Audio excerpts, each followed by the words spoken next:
না আমরা সরকার পক্ষ না বিরোধী পক্ষ, আমরা হচ্ছে মাঝামাঝি গরিব মানুষ, সাধারণ মানুষ। সাধারণ মানুষদেরকে সুস্থ স্বাভাবিক অবস্থাতে সুষ্ঠু নির্বাচনের ক্ষেত্রে যা যা করা প্রয়োজন তাই। অকারণে পাড়া প্রতিবেশীর সাথে বন্ধুত্বপূর্ণ সম্পর্ক না রেখে সামান্য 3 দিনের জন্য বৈরাগী হওয়ার দরকার নেই।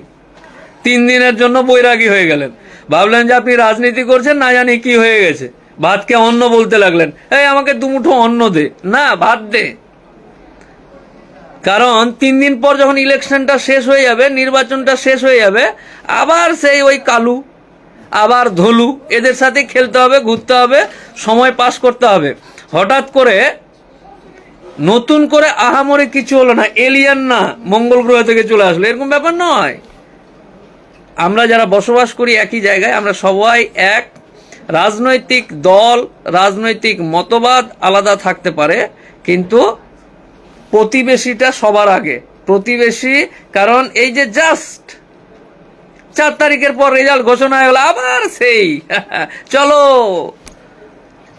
তো যেহেতু সব ঠিক থাকবে, সূর্য পশ্চিম দিক থেকে উঠবে না, কিন্তু পূর্ব দিক থেকেই উঠবে, তাই নিজেদের মধ্যে সমস্যা বা ক্রিয়েট করার ব্যাপার নাই। আর এমন হাব ভাব করে 1 হাত মাটির নিচে মনে হচ্ছে হাঁটছে, যখন 1 হাত মাটির উপর দিয়ে হাঁটছে, না আসতেই তো এগুলো দেখে হাসি লাগে। একটা জিনিস দেখলাম, তাই মনে করে আপনাদেরকে বললাম। যাই হোক, ভালো থাকুন। ঠিক হয়ে গেল। ইমানে যেগুলো দিক রয়েছে, ইমানে আরকান রয়েছে, আর শাখা প্রশাখা রয়েছে, সেগুলি সম্পর্কে জ্ঞান অর্জন হয়ে গেল, আর আমল করা শুরু হয়ে গেল। তারপরে ভালো আমল ফারাইজ ওয়াজিবাত করতে লাগলেন, হারাম নাজাইজ থেকে বাঁচতে শুরু করলেন। আলহামদুলিল্লাহ। এখন কি করতে হবে? ওয়াতাওয়াসাউ বিল হককে, কি করতে হবে? হক কথার একজন অপরজনকে ওসিয়ত করবে। আল্লাহ বলছেন একজন অপরজনকে উপদেশ দেবে। এরই নাম কোরআনের ভাষায় আমর বিল মারুফ ওয়া নাহিল মুনকার, ভালো কাজের উপদেশ দেওয়া, অন্যায় কাজে বাধা দেওয়া। অন্যায় কাজে বাধা দেওয়া সরকারের কাজ, পাবলিকের কাজ নয়। ভালো করছেন কোনটা? অন্যায় কাজে ভুল কথা বলছি। অন্যায় কাজে বাধা দেওয়ার 3টি স্তর রয়েছে। প্রথম স্তরটি, অন্যায় কাজে বাধা দেওয়ার কয়টি স্তর রয়েছে? 3টি স্তর রয়েছে। কি? হ্যাঁ, সহি মুসলিমের হাদিস, মান রাআ মিনকুম মুনকারান ফালিয়ুগাইয়িরহু বিয়াদিহি, যেই ব্যক্তি কোনো অন্যায় কাজ দেখে, একটা ফরজ কাজ হতে হবে, হয় না, করে না, হারাম কাজ হতে হবে না, সমাজে পরিবারে হচ্ছে, হ্যাঁ এলাকায় হচ্ছে, ফালিয়ুগাইয়িরহু বিয়াদিহি, বল প্রয়োগ করে বাধা দেবে। বল প্রয়োগ কে করবে? যাদের কাছে ক্ষমতা আছে, হ্যাঁ তাদের উপর গুরু দায়িত্ব। আচ্ছা, এটা এই জন্য বলছি যে অনেকে আইনকে হাতে তুলে নেয়। আইনকে কখনো হাতে তুলে নেবেন না। এই কাজটি কার? যাদেরকে ক্ষমতা দেওয়া হয়েছে, অথবা সরকার যাদের জন্য বৈধতা দিয়েছে। আপনার জন্য কতটা বৈধ রয়েছে? আমাদের সমাজে কুসংস্কার মধ্যে একটি কুসংস্কার হচ্ছে যে অন্যের কাজে হস্তক্ষেপ করা বা অন্যের ফিল্ডে হস্তক্ষেপ করা। যেমন আপনার স্ত্রী বেহায়া বেপর্দা চলছে, তাহলে আপনি কি করতে পারবেন? বল প্রয়োগ করে আপনার পরিবার, আপনি কিন্তু সরকার, ওখানে আপনি আপনার পরিবারের অভিভাবক, মালিক, সেখানে বল প্রয়োগ করবেন আপনি। আবার ভাইয়ের স্ত্রী মাথায় কাপড় দেয় না, বেহায়া বেপর্দা চলাফেরা করে, ওড়নাটা নিয়ে তার মাথাতে পেঁচিয়ে দিতে পারবেন আপনি? জায়েজ আপনার জন্য? মারতে পারবেন? হ্যাঁ, যে পর্দা না করলে হাত পা ভেঙে দেবো, এইরকমই না সমাজ আমাদের। হ্যাঁ, চোর চুরি করলো, গণপিটুনি দিয়ে মেরে দিলেন। হ্যাঁ, ছিনতাইকারী ছিনতাই করলো, অথবা ধরেন পকেটমারি করলো, কাউকে সন্দেহ হলো যে চোর, তখন গণপিটুনি দিয়ে মেরে দিলেন। জায়েজ? হারাম। সরকার কাজ হাতে নিয়ে নিলেন, এটা হচ্ছে সীমা লঙ্ঘন করা। এটা হচ্ছে খারেজিদের, জঙ্গিদের কাজ। এটা হচ্ছে চরমপন্থীদের কাজ। ইসলাম চরমপন্থাকে অস্বীকার করে, ইসলাম হচ্ছে মধ্যম পন্থা। কথা বুঝতে পারছেন না? সুতরাং অন্যের কাজ নিজের হাতে তুলে নেবেন না। তাহলে অপরাধীকে যাদের বিচার করার অধিকার আছে তাদের হাতে তুলে দেবেন। এ না যে অপরাধীকে লুকিয়ে রাখবেন না, বা এটাও জায়েজ নয়। কথা বলছেন তো? কিন্তু অন্যের জায়গায় আপনি দখলদারি দেখাবেন না। ওয়াতাওয়াসাউ বিল হক, কোরআনের ভাষায় বলছেন, হ্যাঁ, যে 3টি স্তরের কথা বলছেন। প্রথম স্তরে বল প্রয়োগ করা হয় শাসকের কাজ, আর না হলে কার কাজ? আপনি আপনার ঘরের প্রধান, আপনার কাজ। এমন 5 ভাই আপনারা আছেন, একই অন্যে আছেন, মনে করছেন আমরা একটা পরিবার তো, আর একটা পরিবার, তখন আর ভাইয়ের বউ অথবা ভাবির ওপর আপনি কি করছেন? হাত তুলছেন, অথবা তার উপর আপনি চাপ সৃষ্টি করছেন। না, আপনার ভাইকে দিয়ে করাইতে হবে। শ্বশুর বউকে মারধর করছে, এগুলো সোশ্যাল মিডিয়াতে আজকাল বাঙালি সমাজে দেখা যাচ্ছে।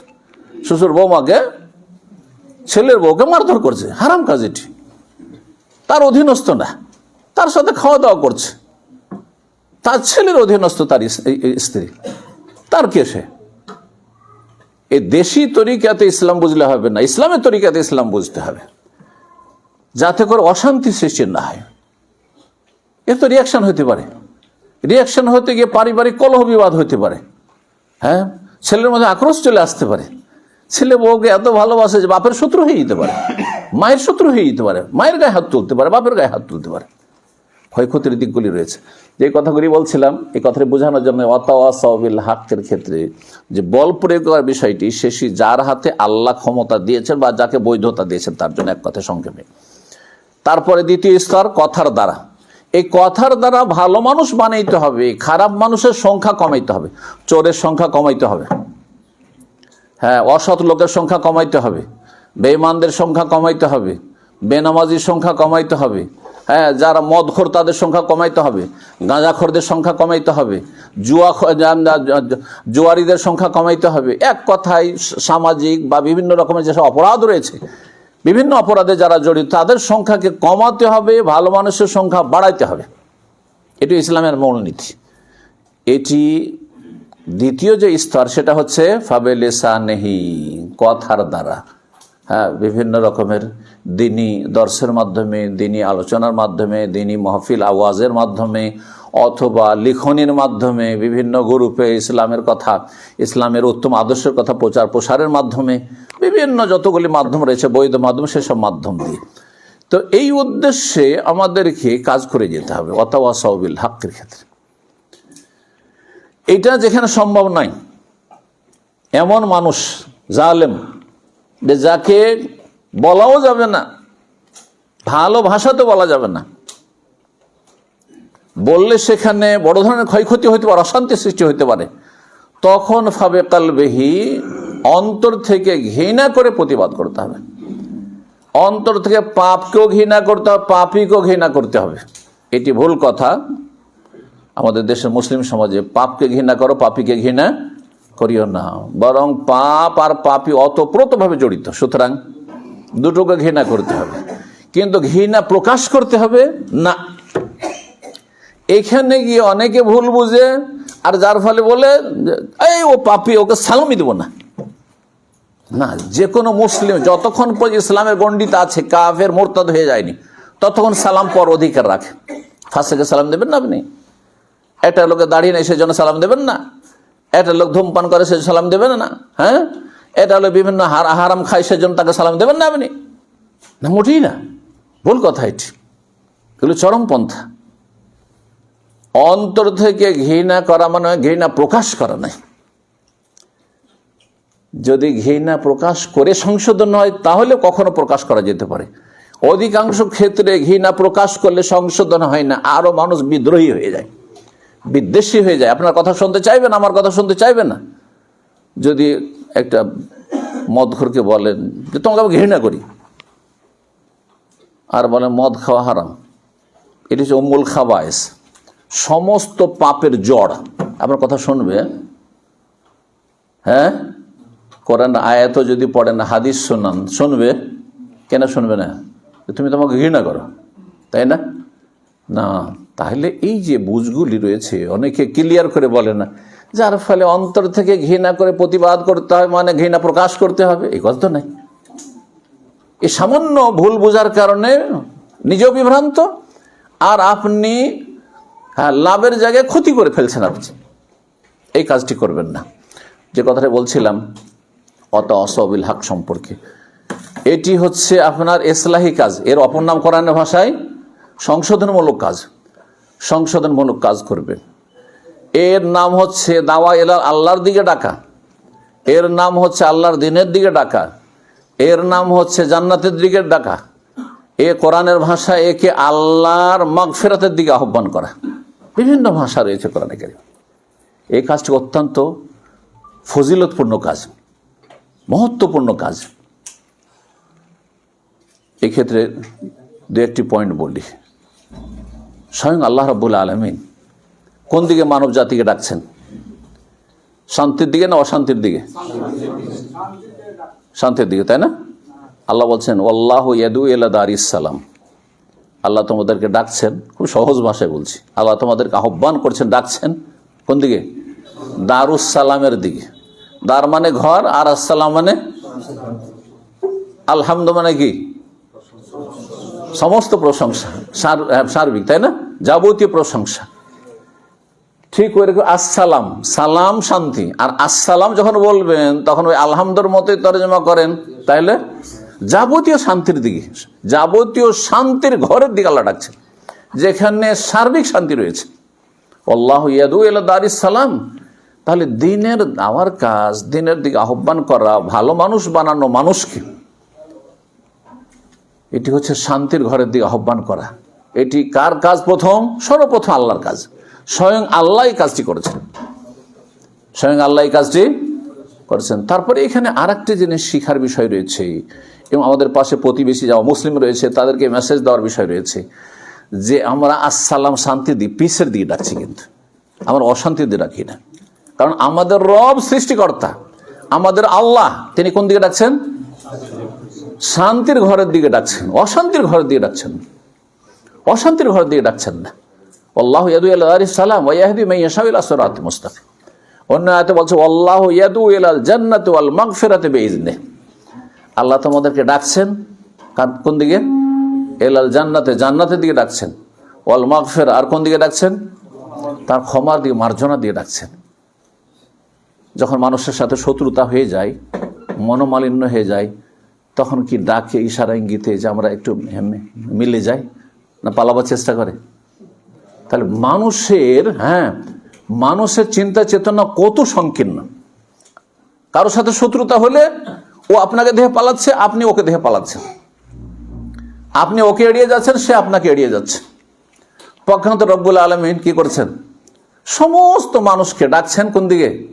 আসো ক্ষমা করব, এরা মাগফিরা, আসো ক্ষমা করব।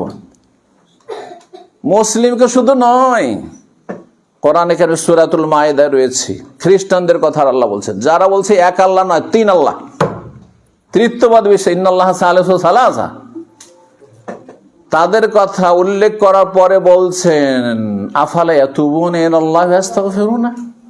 আরে আল্লাহর কাছে তওবা করে ফিরে আসবে না? হ্যাঁ, আল্লাহর কাছে ফিরে আসবে না তওবা করে? আল্লাহর কাছে ক্ষমা চাও, ইয়াস্তাগফিরুনা, ক্ষমা চাইবে না? আরে ক্ষমা চাও, তওবা করো। অথচ বড় শিরক করেছে, ইন্না শিরকা লাযুলমুন আযীম, তাদেরকে ডাকছেন আল্লাহ রাব্বুল আলামিন। চিন্তা করুন, তাহলে আপনি যতই বড় অপরাধী হন না কেন, আপনি আল্লাহ পরকালে বিশ্বাসী, আল্লাহকে ভালোবাসেন, হ্যাঁ, রসুলকে ভালোবাসেন, ইমান ইসলামকে ভালোবাসেন, কোরআনকে ভালোবাসেন, আপনি মসজিদকে ভালোবাসেন, আপনি আল্লাহর ইবাদত বন্দেগী ভালোবাসেন, কিন্তু নসিব হয় না, হতভাগা। আপনি তওবা করে ফিরে আসুন, আল্লাহর কাছে ক্ষমা চান, অতীতের সমস্ত গুণ আল্লাহ মাফ করবেন। আল্লাহ যেন সবাইকে তৌফিক দান করেন। এই মোবারক সময় এই দোয়াগুলি যেন আল্লাহ কবুল করেন। সম্মানিত ভাতৃমণ্ডলী, আল্লাহ স্বয়ং ডাকছেন। আর নবী রসুলদের পেশা কি ছিল? প্রত্যেকের একটা করে পেশা আছে, তাই না? কেউ চাকরিজীবী, চাকরিটা তার পেশা, হ্যাঁ, কেউ কৃষি কাজ করে, হ্যাঁ, কৃষি কাজই তার পেশা, হ্যাঁ, কেউ ব্যবসায়ী, ওইটাই পেশা তার, কেউ হাতের কাজ করে, বিভিন্ন রকমের পেশা দুনিয়াতে রয়েছে। নবী রসুলগণের পেশা কি ছিল? আল্লাহর দিকে ডাকা, দিনের দিকে আহ্বান করা। সমস্ত নবী রসুলগণের কাজ একটাই ছিল, আল্লাহর দিকে আহ্বান করা। তাহলে যারা এতে অংশ নিতে পারবে তারা কত ভাগ্যবান। সবচেয়ে ভালো পেশা হচ্ছে এই পেশাটি, সবচেয়ে ভালো পেশা হচ্ছে এই পেশাটি। কেন? একজন মানুষ এখানে পুঁজিপতি পয়সাওয়ালা আসলো আর কোনো একজন লোককে 1 কোটি টাকা দিয়ে দিল, যা উদ্ধার করে দিল। আর আরো বেশি 10-20 কোটি দিয়ে দিল, ধরেন যা তোকে উদ্ধার করে, জীবন সারা জীবন বসে খেতে পারবি। কিন্তু সেই ব্যক্তি পাপিষ্ট, যাকে এই কোটি কোটি টাকা দিয়ে উদ্ধার করে দিল, সারা জীবন তো খুব সুখে খেললো, শেষখানে মরলে কোথায় যাবে? জান্নাতে না জাহান্নামে? জাহান্নামে। পক্ষান্তরে একজন একটা টাকাও জীবনে দিতে পারলো না, কিন্তু জাহান্নামের রাস্তায় চলেই গেছে। অকুনতুম আলা শাফা হুফরাতি মিনান নার, জাহান্নামের কিনারে চলেই গিয়েছিলে, ফাআনকাযাকুম মিনহা, আল্লাহ তোমাদেরকে রক্ষা করলেন এই নবী রাসূলের মাধ্যমে, নবী শুধু ওয়ারিস ওলামায়ে কেরামদের মাধ্যমে, দুআতদের মাধ্যমে, মুসলিহিনদের মাধ্যমে, সংস্কারকদের মাধ্যমে। তুমি কোথায় জাহান্নামের রাস্তায় চলে গেছিলে, সেখান থেকে তোমাকে ফিরিয়ে নিয়ে এসে জান্নাতের রাস্তা লাগিয়ে দিয়েছে। আপনি যদি পথের ফকিরও হন, পেটে ভাত নেই, শীত বস্ত্র নেই, বসবাসের মতো ভালো বাড়ি ঘর নেই, কিছুই নেই হয়তো, কিন্তু আপনার কাছে হেদায়েতের নিয়ামত আছে, ঈমান ইসলামের নিয়ামত আছে, মরলে কোথায় যাবেন? জাহান্নামে যাবেন নাকি? না জান্নাতে যাবেন?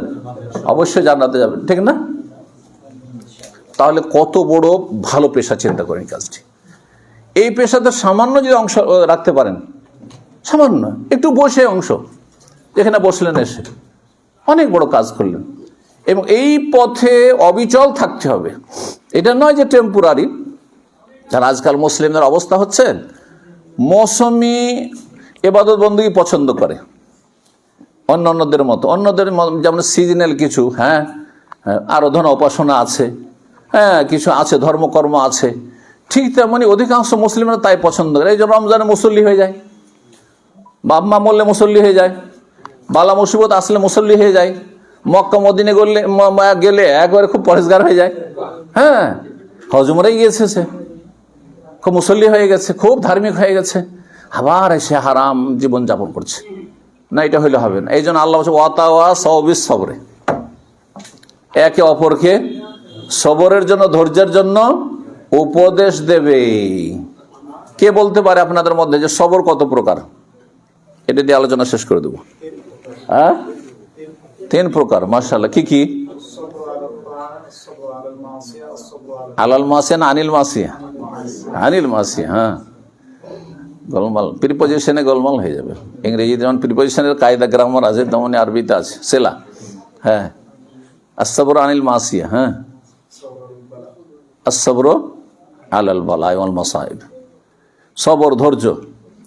ধৈর্য মানে বুঝেন যে বালা মুসিবত আসলে ধৈর্য ধরতে হবে। কেউ মরে গেলে, কিছু হতাহত হলে, ক্ষয়ক্ষতি হয়ে গেলে বালা মুসিবতে ধৈর্য ধরে না। এর চাইতে বড় গুরুত্বপূর্ণ আরো 2টো ধৈর্য আছে। কি? আসসাবরু আলাত তাআ, যেটির কথা বললাম। হ্যাঁ, নেক পথে, জান্নাতের পথে, আল্লাহ সন্তুষ্টির পথে অবিচল থাকা, ধৈর্য ধারণ করা। আমি মৌসুমি রমজানি নামাজি না, আমি রমজানি না, আমি আল্লাহওয়ালা, আমি হচ্ছে রব্বানি। রমজানি হবেন না, কি হবেন? রব্বানি হবেন, হক্কানি হবেন, আল্লাহওয়ালা হবেন। আপনি আল্লাহওয়ালা ব্যক্তি। আল্লাহ, যে আল্লাহ রমজানে আছেন, ওই আল্লাহ আরো 11 মাস আছেন, সবসময় আছেন, হাইয়ুল লা ইয়ামুত। সুতরাং সবসময় আল্লাহর ইবাদত বন্দেগী একই রকম করতে হবে। শুধু নফলে কম বেশি করতে পারেন, যে রমজান মাসে আপনার নফল বেশি, আর অন্য মাসে হয়তো নফল কম। রমজানে খুব কোরআন পড়লেন, রমজানে আপনি তারাবি পড়লেন, রমজানে আরো ইবাদত বন্দেগী করলেন, ইতিকাফ করলেন, কিন্তু ফরজ সমান সমান, ফরজ ইবাদত বন্দেগী সমান সমান, এরকম হইতে হবে। আসসাবরু আলাত তাআ, আল্লাহ সন্তুষ্টির পথে, জান্নাতের পথে সবর করা। জি, এই সবচেয়ে গুরুত্বপূর্ণ। এটির নাম হচ্ছে দ্বীন ইসলাম। আর সবরের 3টি যে দিক রয়েছে বা 3টা প্রকার রয়েছে, এই 3টার নাম পুরো ইসলাম। পুরো ইসলামে 3টিতে রয়েছে। একজন মানুষ, হ্যাঁ, আল্লাহ সন্তুষ্টির কাজে অবিচল থাকলো, এই সাবর আলাত তাআ। আর আসসাবরু আনিল মাসিয়া, সমস্ত গুনাহ থেকে বাঁচার ক্ষেত্রে ধৈর্য ধারণ করলো। কারণ এই ফিতনার যুগে চোখের সামনে আকর্ষণীয় নোংরা ছবি আসছে, সবাই দেখছে, ব্লু ফিল্ম, আর আমি একবার দেখলাম না। এখানে সবরের ব্যাপার আছে, যেমন তেমন বিষয় নেই। আরে কেউ নেই, আমি একা আছি, কেউ জানতে পারবে না যে আমি এত খারাপ কিছু দেখি। সেখানে সবর করা, অথচ আপনার কাছে সব ফ্যাসিলিটি, আনলিমিটেড ইন্টারনেট আছে, আর স্মার্টফোন আছে, আর আপনি নির্জনে আছেন, আর সেখানে সবর করা, সবর আনিল মাসিয়া, গুনাহ থেকে বেঁচে থাকা, এটা যেমন তেমন বিষয় নাই, অত্যন্ত গুরুত্বপূর্ণ বিষয়। আর তারপর আসাবর আল বালা, বালা মুসিবত সবসময় থাকে না। আলহামদুলিল্লাহ সুখে আছেন আপনারা, তাই না? না হলে এখানে আসতেই পারতেন না আপনি। বালা মুসিবত মাঝে মধ্যে কখনো আসে। আমরা বালা মুসিবত সামান্য যদি 2-4-5 দিনের জন্য আসে, তো মনে সারা জীবনের সমস্ত সুখ শান্তি ভুলে যাচ্ছেন। দুনিয়ার সামান্য অশান্তিতে যদি সারা জীবনের সুখ শান্তি আর সুখের সামগ্রী সব ভুলে যান, আর কখনো শান্তি পেলাম না, হাই রে জীবনটা, হাই রে অশান্তি, বলছেন না? তাহলে যখন জাহান্নামে প্রথম ডুবানো হবে, তখন আর কিছু মনে থাকবে? হ্যাঁ, দুনিয়ার এত নিয়ামত মনে থাকবে? দুনিয়ার এত ভোগ বিলাসী জীবন থাকবে না? থাকবে না, কিছুই মনে থাকবে না। এই জন্য জাহান্নামে বলবে, আল্লাহ কোনোদিন সুখ শান্তি পাইনি, কোনোদিন সুখ শান্তি পাইনি, অথচ দুনিয়ার আনআম আহলিদ দুনিয়া, দুনিয়ার সবচেয়ে বড় বিলাসী মানুষ ছিল সে। জি, সুতরাং ইত্তাকুন নারা ওয়ালাউ বিশিক্কি তামরা, জাহান্নামের আযাব থেকে বাঁচার চেষ্টা করুন। আল্লাহ যেন আমাদের সকলকে তৌফিক দান করেন। যে কোর্সটি বললাম, ইলম হাসিল করুন, যেখানে আছেন সেখানে আপনি আপনার ক্ষেত্র ফিল্ড তলাশ করেন। মাদ্রাসা স্কুলে জীবনে আছেন না, বড় হয়ে গেছেন, ইলম হাসিল করুন। আর কি করুন? ঈমানকে মজবুত করুন। চোখের সামনে যেন জান্নাত জাহান্নাম দেখতে পাচ্ছেন, চোখের সামনে শুধু পয়সাই দেখছেন আপনি। চোখের সামনে মানুষের সুখের সামনে, এত পয়সাওয়ালা হয়ে গেল রে, এত ভালো ভালো গাড়ি আর বাড়ি নিয়ে তারা ঘুরছেন, আমি তো কিছু হইতে পারলাম না রে, এগুলো দেখলে হবে না। দেখতে হবে কোনটি? বিল গায়ব, চোখের আড়ালে শয়তান পর্দা ফেলে রেখেছে। হ্যাঁ, জান্নাতের সামনে, জাহান্নামের সামনে, আল্লাহর আযাবের সামনে, কবর আযাবের সামনে পর্দা ফেলে রেখেছে। এই পর্দাকে সরাইতে হবে, তারপরে দেখতে হবে যে এক্ষুনি চলে যেতে পারেন। আমার ঘনিষ্ঠ মানুষ, হিতাকাঙ্ক্ষী মানুষ, রিয়াদ শহরে গেলে কারো বাড়িতে থাকতাম না, তার বাসাতে থাকতাম। হঠাৎ করে আজকে রাত্রে 3টার সময় সে মেসেজ দিয়েছে যে আমার স্ত্রী মারা গেছে। ইন্না লিল্লাহি ওয়া ইন্না ইলাইহি রাজিউন। আল্লাহ রহম করেন। আমাদের দেশে আবার একটা ভুল আছে, এই ভুলটা সংশোধন করা জরুরি। আলেম ওলামারাও কারো মারার খবর পেলে মনে করে যে দোয়া হচ্ছে কি, ইন্না লিল্লাহি ওয়া ইন্না ইলাইহি রাজিউন। ব্যাস, এটা দোয়া, এটা দোয়া না মুসিবত পড়া, জিকির। আপনি ও মাইয়াতের জন্য কি দোয়া করলেন? কোন দোয়া করলেন? আচ্ছা, মাইয়াতের পরিবার যে সব সন্তুষ্ট, তাদের জন্য কি দোয়া করলেন? আরে আরবিতে জরুরি নয়, বাংলায় বলেন অন্তত, শুধু ইন্না লিল্লাহি। আমি দেখছি বেশ কিছু আলেমও আছে, হয়তো ওইরকম এলিমওয়ালা নয়, বা আসলে দেশাচার আমল করা। কারো খবর পেল একটা গ্রুপে, ইন্না লিল্লাহি ওয়া ইন্না ইলাইহি রাজিউন, আমরা সবার আল্লাহ, আর আল্লাহর কাছে ফিরে যেতে হবে। ভালোই কথা, এটা ইমানের কথা, আকীদার কথা। আপনি পড়লেন, আপনি জিকির, কিন্তু আপনি কি দোয়া করলেন মাইয়াতের জন্য, কি দোয়া করলেন মাইয়াতের পরিবারের জন্য? কথা বোঝা গেছে না? তাহলে ওখানে আপনার বলা উচিত ছিল, আল্লাহ মাইয়াতের উপর রহম করুন, তাই না? আল্লাহ তাকে জান্নাতবাসী করুন, জাহান্নামের কবর আযাব থেকে আল্লাহ রক্ষা করুন, এবং শোক সন্তপ্ত পরিবারকে বা আপনাদেরকে উত্তম ধৈর্য ধারণের তৌফিক দান করুন। আরে এতটি কথা তো বলবেন আপনি, কিছুই বলছেন না আপনি। এই যে ত্রুটিগুলো রয়েছে, এগুলো সংশোধনের প্রয়োজন রয়েছে। শুধু ইন্না লিল্লাহ পড়া দোয়া নয়, কথা বুঝতে পারছেন না? ওর সাথে দোয়া করতে হয় মাইয়াতের জন্য, মাইয়াতের পরিবারের জন্য। তো আমি ব্যস্ততার কারণে মেসেজ দেখিনি। আজকে জুমা পড়তে গিয়ে ওখানে চিন্তা করলাম যে একটু গাড়িতে ফিরে আসি, তো দেখি তো মেসেজ, সুবহানাল্লাহ, অথবা বের হওয়ার সময়, সুবহানাল্লাহ, আশ্চর্য খবর। অথচ 2-3 দিন পর পরই একটা করে মেসেজ দেয়, মাঝে মধ্যে কোনো কথা জিজ্ঞাসা থাকে, কোনো পরামর্শ থাকে। তো শুনে অবাক হয়ে গেলাম। তো কখন আমাকে চলে যেতে হইতে পারে, কখন আপনাদের চলে যেতে হইতে পারে, কে যে কখন আমাদের মাঝে থেকে চলে যাবে, সবসময় প্রস্তুত থাকেন। আল্লাহ যেন প্রস্তুত থাকার তৌফিক দান করেন। ঈমান আমলকে আপডেট রাখেন, যে কোনো সময় ডাক চলে আসে, যাতে জান্নাত পেতে পারি। মানুষের হক মেরে খাবেন না। টাকা পয়সা মেরে আপনি পরের কাঁধে পা দিয়ে বড়লোক হচ্ছেন ধার কর্জা নিয়ে, আর ওর টাকাকে ঝুলিয়ে রেখেছেন, আপনার সম্পদ হয়ে গেছে। এই বদচরিত্রগুলো বাদ দেন, কারণ এতে হঠাৎ করে যদি মারা যান, আল্লাহ কখনো মাফ করবেন না। আপনার ছেলেমেয়েরা দেবে, আপনি নিশ্চিত। আর নিশ্চিত হইলে এভাবে চলে যাওয়া কি আপনার জন্য কত ঝুঁকিপূর্ণ, কত ঝুঁকিপূর্ণ। সুতরাং এমন অবস্থা থাকেন যে কারো একটা পয়সা রাখবো না, আপডেট হয়ে সবসময় থাকবো। যাতে করে যে কোনো সময় মত চলে আসলে আল্লাহর সামনে গেলে আল্লাহ যেন আমাকে মাফ করে দেন এবং আমি জান্নাত পেতে পারি। আল্লাহ আমাদের সকলকে তৌফিক দান করেন। জাযাকুমুল্লাহ খাইরান। সুবহানা রাব্বিকা রাব্বিল ইজ্জাতি আম্মা ইয়াসিফুন ওয়া সালামু আলাল মুরসালিন ওয়ালহামদুলিল্লাহি রাব্বিল আলামিন। যেসব ভাইরা এসেছেন দূর দূরান্ত থেকে তাদের শুকরিয়া আদায় করি। জাযাকুমুল্লাহ খাইর এবং দোয়া করি আল্লাহ আপনাদের কদমে কদমে যে নেকি দান করেন এবং আল্লাহ রাব্বুল আলামিন মধ্যম পন্থা অবলম্বনে তৌফিক দান করেন, না বাড়াবাড়ি, না ছাড়াছাড়ি, না গলু ইফরাত তাফরিদ। আর আল্লাহ রাব্বুল আলামিন যেন আমাদের সকল ফিতনা ফাসাদ থেকে, অশান্তি থেকে আল্লাহ যেন বাঁচিয়ে রাখেন, জালেমের জুলুম থেকে আল্লাহ রক্ষা করেন। রব্বানা লা তাজআলনা ফিতনাতাল লিল কওমিজ জালিমিন ওয়া নাজ্জিনা বিরহমাতিকা মিনাল কওমিল কাফিরিন। ওয়া জাযাকুমুল্লাহ খাইর। আল্লাহ আপনাদের ভালো করুন এবং যারা কাছে এলাকার মানুষ আছেন তাদের শুকরিয়া আদায় করি এবং তাদের সার্বিক সহযোগিতা কামনা করি। আর ইনশাআল্লাহ তাআলা এখানে আমাদের ডক্টর আতিকুল্লাহ সাহেব আছেন, আর আমাদের এখানে স্থানীয় আমাদের ইয়াকুব আছেন, আর তারপরে আমাদের আরও আব্দুল সালাম আছেন, যেসব ভাইরা এক কথায় আছেন, নুরুল ইসলাম সাহেব আছেন, স্থানে যারা আছেন ইনশাআল্লাহ সার্বিক সহযোগিতা তাদের কাছ থেকে বিশেষভাবে তারা থাকবেন এবং তারা এইখানে চেষ্টা করবেন যে সাপ্তাহিক কিছু দিনই তালিম করা যায় কিনা, এমন লোকদের তালিমে যাদের তালিমের ব্যবস্থা মাদ্রাসায় নেই, এমন শিক্ষা যাদের শিক্ষার ব্যবস্থা মাদ্রাসায় নেই, যেমন যারা বড় হয়ে গেছে তাদের আরও হয়তো মাদ্রাসায় গিয়ে শিখার সময় নেই, তারা এখানে এসে কিছু শিখবে। যারা কোরআন পড়তে পারে না তারা কোরআনটা শিখে নেবে। যাদের দোয়া সূরা মুখস্থ নাই, জিকির আজকার মুখস্থ নাই, তারা এগুলো মুখস্থ করবে। এবং যাদের আকীদা আমলের জ্ঞান নাই, ফিকহি মাসলা মাসাইলের জ্ঞান নাই, তারা এখানে জ্ঞান অর্জন করবে। আল্লাহ রাব্বুল আলামিন যেন এটিকে মোবারক করেন এবং আল্লাহ রাব্বুল আলামিন যেন কবুলিয়াত দান করেন। জাযাকুল্লাহ খাইর। হ্যাঁ ইনশাআল্লাহ অবস্থা বলবে, অবস্থা। হ্যাঁ, যারা এখানকার অবস্থা যারা আছেন তারা অবস্থা বুঝে ব্যবস্থা করবে ইনশাআল্লাহ। জি, জেনারেল শিক্ষিতরা কি দাওয়াতের কাজ করতে পারে? একটা প্রশ্ন। জেনারেল শিক্ষিত লোকেরা কি দাওয়াতি কাজ করতে পারে? যদি জেনারেল শিক্ষিত দিনের জ্ঞান অর্জন করে এতটা পর্যায়ে চলে যান যে যেই কথাগুলি তিনি বলছেন সেই কথাগুলিতে তিনি একেবারে ভালো জ্ঞান অর্জন করেছেন, যে বিষয়ে বলছেন, তাহলে ততটা পর্যন্ত করতে পারে। কিন্তু ফতুয়া মাসলা মাসাইলের বিষয়ে তাদেরকে স্টেজে বসানো জায়েজ না, কারণ ফতুয়ার বিষয়টি অত্যন্ত জটিল। আমরাও ফতুয়ার ক্ষেত্রে আমাদেরকে অনেকে মনে করেন মুফতি, তাই না? মনে করেন না? কিন্তু আমরা হচ্ছে নাকিলুল ফতুয়া, খুব সহজ ভাষায় বলছি। এই কথাগুলি আমাদের দেশে পাবেন না, মনে করি যে সবাই মুফতি, যে ফতুয়া দিলে মুফতি হয়ে গেল।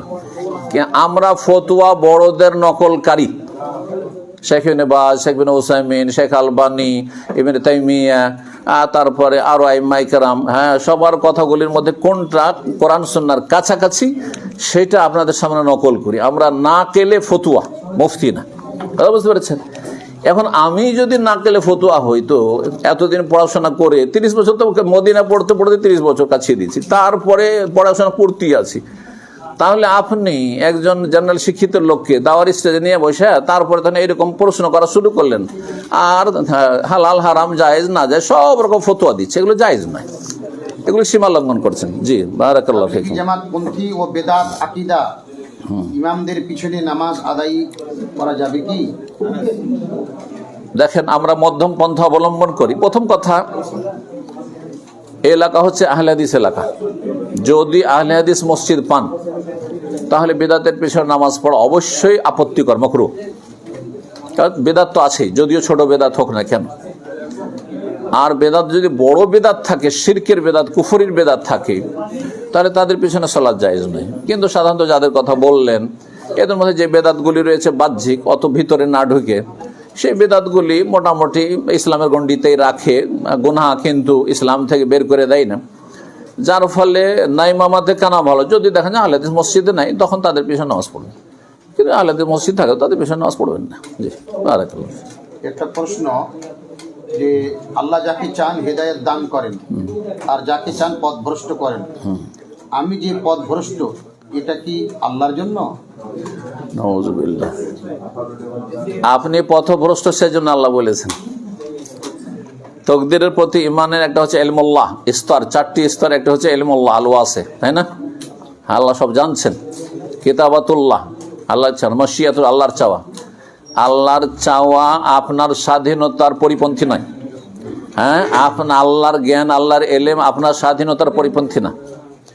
আচ্ছা, এখন এখান থেকে উঠে কেউ বাড়ি চলে গেল আর কেউ মসজিদে গেল, তো যারা মসজিদে গেল না নামাজ পড়তে, বাড়িতে গিয়ে ঢুকে গেল, নামাজ পড়লো না, বেনামাজি, তাদেরকে কি আল্লাহ বেঁধে নিয়ে গেছে বাড়িতে, না স্বাধীনভাবে গিয়েছে? স্বাধীনতা ফিল করছেন না? যারা এখানে বসে আছে আর দোমানা স্ট্যান্ডে বসে আছে, স্বাধীনভাবে ওরা বসে আছে, স্বাধীনভাবে স্ট্যান্ড আপনারা বেঁধে নিয়ে এসছে কেউ? এই স্বাধীনতাকে ভালো কাজে লাগানোর জন্য আল্লাহ উত্তম প্রতিদান জান্নাত দেবেন, আর স্বাধীনতাকে খারাপ কাজে লাগানোর জন্য আল্লাহ জাহান্নাম দেবেন। এবার বুঝতে পেরেছেন? তো আল্লাহর তকদির মানে মানুষকে বাধ্য করা নয়, এটা জাবরিয়াদের আকীদা। হ্যাঁ, আর আল্লাহর তকদির নেই, আপনি কাদরিয়া তকদিরকে অস্বীকার করবেন না। ইসলাম মধ্যম পন্থা সব ক্ষেত্রে। আল্লাহর তকদিরের চূড়ান্ত ফয়সালা আছে, আর আপনার আমার স্বাধীনতা আছে, কর্ম স্বাধীনতা আছে। বুঝতে পারছেন? যেটা অনুভব করছেন। ব্যাংকের সুদ কি করতে হবে? একটু চুপ থাকবেন। হ্যাঁ, আপনার চুপচাপ নাস্তা পানি করেন আর প্রশ্নের উত্তরগুলো শোনেন। তাহলে ব্যাংকের সুদ কি করতে হবে? ব্যাংকের সুদ, যারা ব্যাংকের সাথে লেনদেন করতে বাধ্য, যতটা বাধ্য ততটা শখ করে অত লেনদেন করার কোনো প্রয়োজন করে না। কিন্তু যদি যতটা প্রয়োজন তার মধ্যে যেটা আসছে আর করতেই হচ্ছে, সেটাকে মুক্ত হওয়ার জন্য একেবারে অসহায় যাদের হয়তো দান সাদকা জাকাত দিয়েও চিকিৎসা হবে না, মরে যাবে, অথবা ভিটে মাটিও নেই বা বাড়িঘর ভেঙে পড়ে গেছে, এই শীতকালে বাইরে একটা রাত কাটানো মুশকিল, এইরকম যারা নেহাত গরিব তাদেরকে মুক্ত হওয়ার জন্য, তাখাল্লুসের জন্য দেবেন, তাকাররুবের জন্য, আল্লাহ সন্তুষ্টির জন্য নয়। মানে নেকি হবে না, হারাম পয়সা দিয়ে নেকি হবে না, কিন্তু জাহান্নামের আযাব থেকে মুক্তি পেয়ে যাবেন। বুঝতে পারছেন? আর এছাড়া আমি মনে করি যে এটি ফতোয়া হচ্ছে মধ্যম পন্থা অবলম্বন করা, কারণ বুতুনুল মুসলিমিনা আউলা মিন গায়রি, মুসলিম ক্ষুধার্ত ব্যক্তির পেট অন্যের চাইতে বেশি হক রাখে। জি। আমি মুসাফির, স্থানীয় ইমামের পিছনে 4 রাকাত সালাত, বিশিষ্ট সালাতের আমি ইমামের পিছনে 1 বা 2 রাকাত পাই, তো আমি এই অবস্থায় কি করব? আমি কি 4 রাকাত পড়বো না 2 রাকাত পড়ে সালাম ফিরব? ইমাম মুকিম না, ইমাম মুকিম, ওর পিছনে আমি ইমাম যদি মুকিম হয় তো আপনাকে কসর করার